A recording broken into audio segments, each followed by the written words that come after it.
Hello and welcome to an Exit to Skip challenge run. I'll be playing Uncharted, The Lost Legacy, and the challenge is to complete the game without firing a single weapon. This means we'll be using our fists and any other tool available to us that doesn't resort to firing off guns of any sort. So, let's do it. If you enjoyed challenge runs, you can check out my other run where I played The Last of Us Part 2 and tried to see if it is possible to finish the game without accessing the inventory. That is, a run where I don't access the backpack. For those familiar with the game, that means no item use, no crafting, no upgrading skills and abilities, and no accessing notes. That video has very little views and could use a hell of a lot of tender love and care. So if you're so inclined, go check that out. Once again, in this run I played on moderate difficulty instead of going for grounded. By this stage, I think I'll only ever bother with the harder difficulties if these videos ever find traction. Hell, why should I torture myself if no one is watching these videos, right? Anyway, let's get into the game. Like we always do, we'll skip over the beginning as Naughty Dog likes having intro sections that are slower and teach you the basics of the game. Unlike with The Last of Us Part 2 though, I learned my lesson from that game and didn't do a new game but went for a new game plus. The only problem with this run is I hadn't played Lost Legacy in years and so I forgot a lot of the controls. Most people re-familiarize themselves with a run to do a challenge run, but for me, the minute a run formula is in my head, I just go for it because I'm excited to get started and any issues will be tackled as we come upon them. And so our first encounter already sets the tone for what most of the game will be like. Reckless, direct, and with a lot of screw-ups. Inasmuch as this game is made by Naughty Dog, the controls were dramatically different to The Last of Us, and coming off The Last of Us challenge run, I still had those controls very much in my head. What I will say though is that the quicker pace of the game was a welcome change from the slow antics of The Last of Us, and I have to say I enjoyed this challenge run a lot more. As you can see, on the next open space encounter, the original aim was to try and mow as many people down with the vehicle before then tackling them one by one. However, this process was taking time and my control of the vehicle was so bad that it didn't take me too long to just abandon that plan and default to getting close and personal. Fortunately, Uncharted doesn't use a health meter, so I can get as reckless as I want and then run to safety to recover. And this would be something I would have used through the run of the game. If the game used a health meter, the process would have been a lot slower than this. When I managed to climb up the tower where the exit mechanism was, I thought to try and see if I could open the way and run away from it, but the option wasn't available. I was quickly learning how much Uncharted and The Last of Us differed. One was fast-paced, the other slower. One wanted you to be gung-ho, the other wanted you to be slow and purposeful. And lastly, one didn't want you to run from or escape encounters, whereas the other one gave you the option to sneak past confrontations. Frankly, I much enjoyed Uncharted a lot more, but I do think they should have also provided the option to sneak past encounters. Once we get to the semi-open map, we don't mess around but dive immediately for one of the 3 emblem locations. We start off by tagging all the enemies that are visible in order to not lose track of anyone and also have a rough idea of how many people there needs to be dealt with. With that taken care of, we get shit started. Originally, I was hoping to quietly take out a few of them and then let the mayhem start and be spotted once there isn't that many to deal with. But things didn't go according to plan and I just had to deal with the situation. On this part, I'd say the biggest challenge I had in this segment was in trying to remember the damn controls, as this challenge, once again, was coming right off after The Last of Us, and I was too used to the control schemes belonging to that game. Otherwise, nothing big got in the way of proceedings and the area was easily handled. Yes, it is. It's press on. Just what I was going to say. On to the next emblem. The plan was once again to try to stealthily eliminate a decent number of enemies and then pick off the remaining stragglers at my own comfort. But as you can see, like the previous section, that did not go as planned and mayhem quickly ensued. Despite my monumental screw-up, the beginning section was straightforward. At that time, what I didn't realize, which I'm only picking up on now upon reviewing things, is that I eliminated heavily armored individuals by chucking them into the water. Later in the game, these guys were a humongous pain in the ass, And had I realized I had been dealing with them since the start of the game in a simplified manner, I probably would have dealt with them differently in the later segments.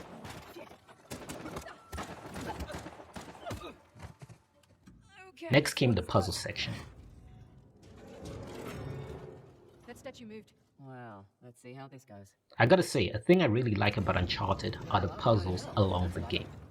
Those were a fun reprieve from the constant gunfights. Oh shit, statue moved again. Careful, I don't like the looks of this.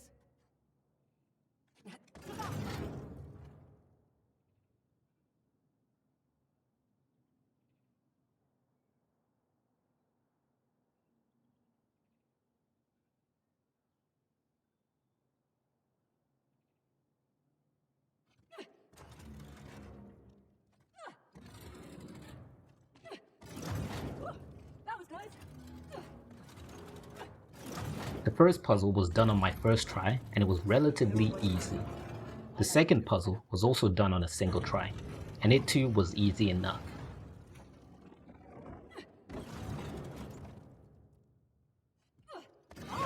Almost there.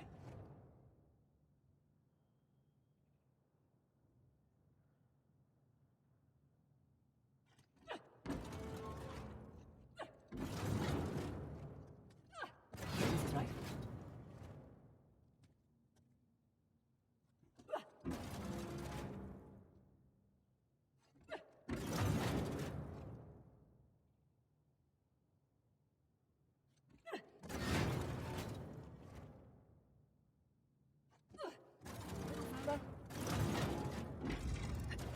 Right, got it. Come on over. Nice, right behind you. The third puzzle, however, took a number of trial and error to figure out. After the first two, I was hoping to get the third one in one go as well, but that definitely didn't happen.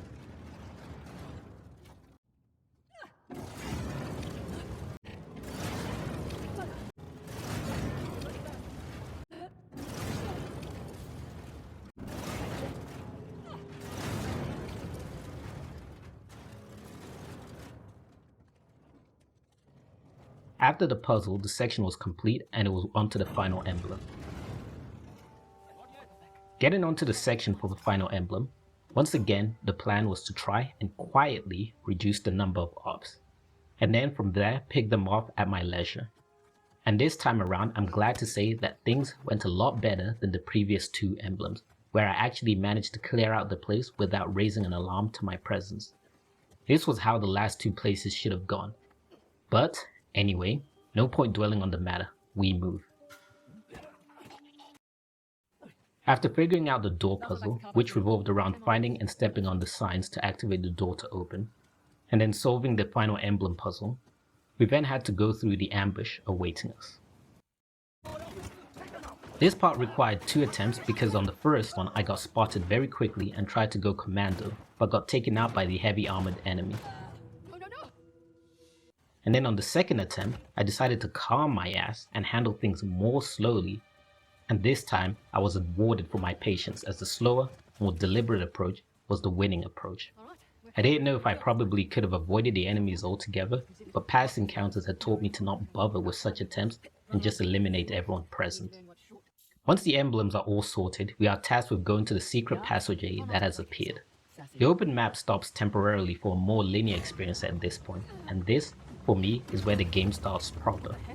Unfortunately though, this is also where I effed up my recording of events, and I didn't realize it until this segment of the game was over. I was expecting that. Basically, I played through the entirety of this segment, not knowing I wasn't recording my gameplay, and only when you split ways with Nadine did I realize my mistake. So, that is where we will pick up on.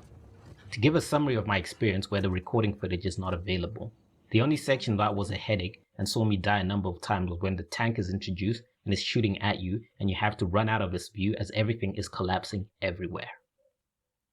We resume where Chloe is trying to get into this underground shrine and we have the tank patrolling the area. As it is the standard, I first go about tagging all of the enemies I can see so that I have an idea of how many enemies there are in the place. Once that's done, the next thing is to take them out. That step goes without much of a hiccup. where I just needed to make sure that I don't stir up any commotion, as getting the wrath of a tank will make the section a lot more difficult than it needs to be. So, with each takedown, I made sure not to be spotted by the patrolling tank. Once all the foot soldiers were taken care of, I was confronted by my first real challenge. I had to take out the tank. Sprayed out all over the place were RPGs to use against the tank, but I was hesitant to make use of them because that would mean I technically was firing a gun.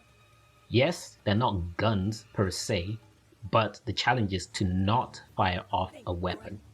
So I felt that firing an RPG violates this principle. So I tried to go towards the exit, hoping that the game allows me to leave the zone, but nope, I have to clear the area of all enemies, even if they haven't detected me. By the mechanism, the option to interact with it wasn't even there. So, at this point I was left scratching my head, wondering what to do, that perhaps the run ends here and I have to fire off a weapon. However, that's when inspiration struck. I am avoiding to fire off weapons, and the area has C4 weapons. If I use those, I'm detonating a weapon, but I'm not firing anything, and nor is C4 a gun of any type. So, I figured I can use the C4 spread about the place as the solution. If you're not okay with this definition, then that's fine. You can consider the run failed here, but for me, I felt these perimeters were acceptable, so I went on with the goal to finish the game without firing off guns of any sort. Then next was a matter of finding the opportune windows to hurl the C4 and blow the tank to smithereens. This took quite a bit of time, and I got a mini fright when I used all 3 C4 bombs I had found laid about the area. I couldn't find a 4th bomb to blow up the tank and finish the job, and I thought it meant I would have to fail and use a rocket. Fortunately though, I found the 4th and final bomb and knew I couldn't screw this up.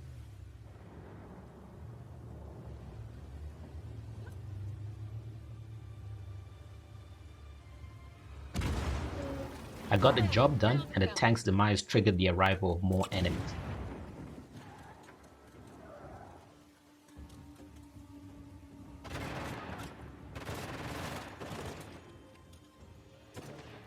Those enemies were easy peasy, and I had the added bonus of Nadine finally helping out. Just get the job done.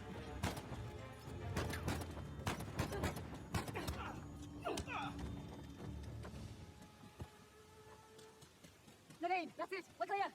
You need a hand? Next came a moment of respite with riding the elephant. Then after came what I found to be the most annoying part of this challenge. On this segment, I think I lost count of how many times I died. This section was going to be all hands on deck. There was no way I would be able to do things stealthily to try and thin out the horde and then pick off stragglers. Here, the tactic was to go in, make noise, take out as many people as I can before I run up and have them looking for me, then rinse and repeat. It took quite a bit of attempts to get this strategy down, with the heavy armored enemies being the biggest nuisance. Where I thought the ones with the shotguns were a headache, I had a rude introduction to a heavy armor type much worse, the ones carrying mini machine guns. I couldn't even physically engage with these guys, where the only option available to me was to sneak up on them and take them out. Although, after a lot of frustration and anger, I would later find another option that I didn't think of until I got pissed off.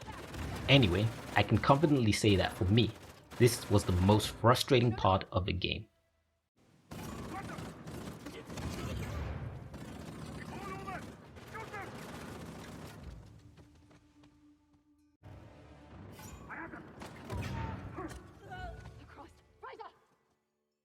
Imagine being stuck in a segment where you have heavy armored enemies who are immune to physical damage and are wielding shotguns, snipers, and RPGs. After a fair amount of deaths, I eventually formulated a winning run where I whittled down the enemies to just the RPG gunman and the minigun wielder. Annoyingly, they were both heavy armored enemies, which meant I would have to sneak up on them, so I had to take at least one out without alerting the other. Opportunity afforded me a window to take out the RPG, and I did so.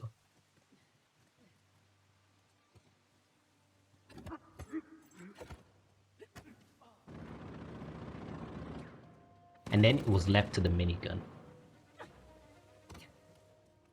I would eventually get my opportunity to take down the minigun, but I quickly discovered that the asshole requires 2 stealth takedowns.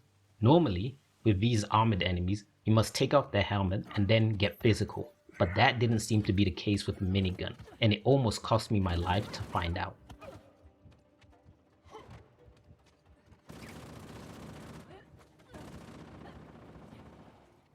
This discovery had me fed up and pissed, and I even gave up on taking out the minigun as I tried to sneak out of the place only to be reminded that Uncharted doesn't allow you to sneak out of encounters.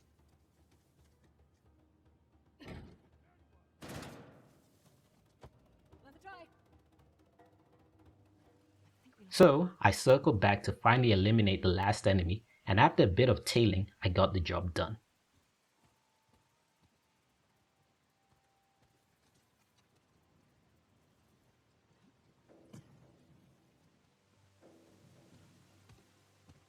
At this point, elated, I thought the job was done, that I could move on to the next section, and as I ran to the exit, I quickly found out that I was wrong as more enemies literally spawned out of nowhere. Tired and pissed off at this stage from having spent the best of 40 minutes on this segment, inspiration hit as I decided to take out the new gunman with grenades. At this point, the argument in my head was that I had taken out the tank with C4 explosives.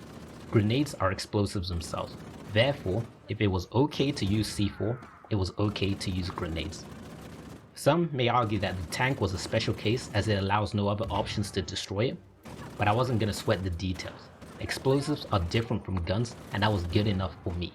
Screw those heavy gunmen.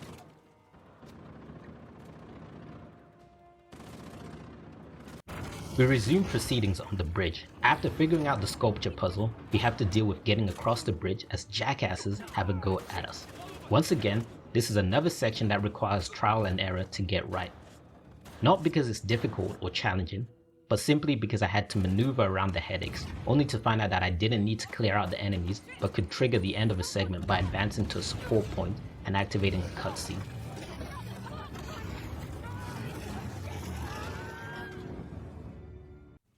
From there, we have to deal with the brief nonsense of getting captured by a Sav and then solving the puzzle and reuniting with Sam. And after escaping a water death, we now have to go stop Assad's train by taking a scenic route that sees us climb a few things, deal with a small encounter, and then come to a base where we'll have to take down an effing helicopter. Helicopter! Helicopter!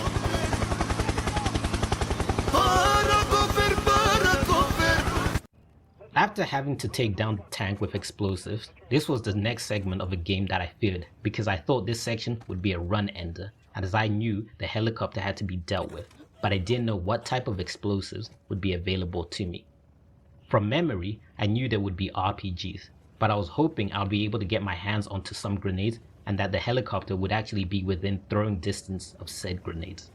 Anyway, deciding only to worry about those details when the time comes, I first set out to clear out the space of the foot soldiers so that I can just focus on the chopper. For the most part, this process is simple as there are a lot of hiding spaces with the water and tall grass. It just takes a bit of time as the enemies are laid out all over the map and you don't want to be discovered without whittling down the numbers because of a helicopter and sniper.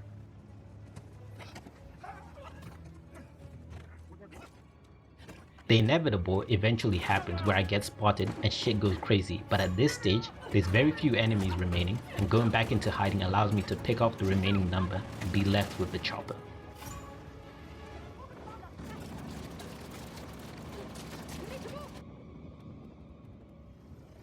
With a chopper as the final obstacle, I found C4 lying around and I figured I'll try my luck with it and see if I could find somewhere in the chopper's programmed flight route that would allow me to get close enough to stick the C4. With some observation and a bit of trial and error, I found the best spot to get the job done and I thought it would be a simple matter of blowing up the chopper at my leisure, but like so many things in this game, it wasn't a straightforward process. Upon getting the first detonation on the helicopter, the damage spawns enemies that have to be dealt with, and that had me thinking that the next set of detonations would probably have a similar effect. But, fortunately, unlike the tank, the helicopter only required 2 hits to then trigger the next stage and have us finish off the section. Once again, I somehow managed to find an answer to a section I thought would end the run. Now we head into the final part of the game. Everything has somehow worked in my favor leading up to this point and I was feeling very good at this stage. My only concern was how to navigate the enemies in a closed space, especially if there are heavy armored enemies that I can't sneak upon. However, to my surprise, I quickly found out that that was not going to be an issue, because I realized that for the first time, the game was allowing me to pass by sections without having to clear out the enemies. So, I obviously took full advantage of that and made it as far as I could before you're made to be switching between train and vehicles. Everything was going smooth at this point, too smoothly actually, and I stumbled upon the run ender, something I had not foreseen.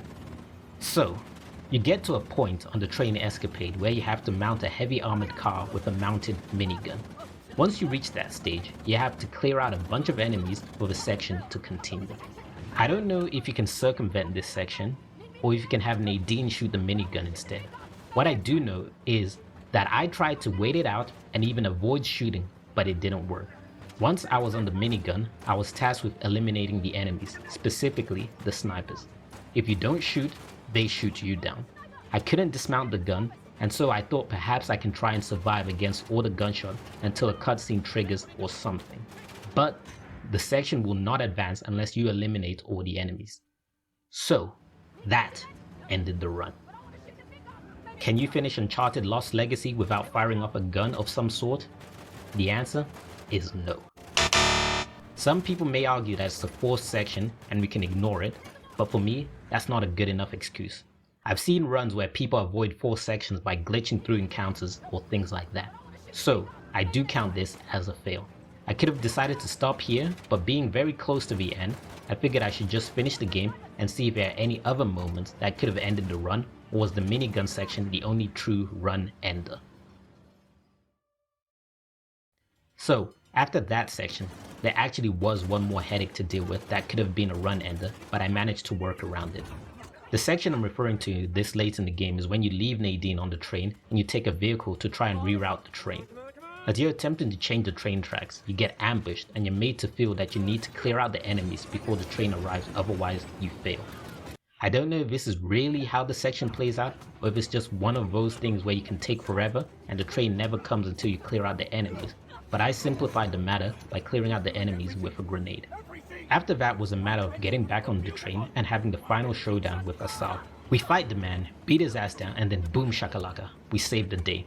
After all that, we found that it was not possible to beat Uncharted The Lost Legacy without firing off a gun. With that said, it was a fun run, and if you made it this far into the video, I appreciate you. Otherwise, enjoy and join me next time I do another challenge run, if at all it happens. We'll see.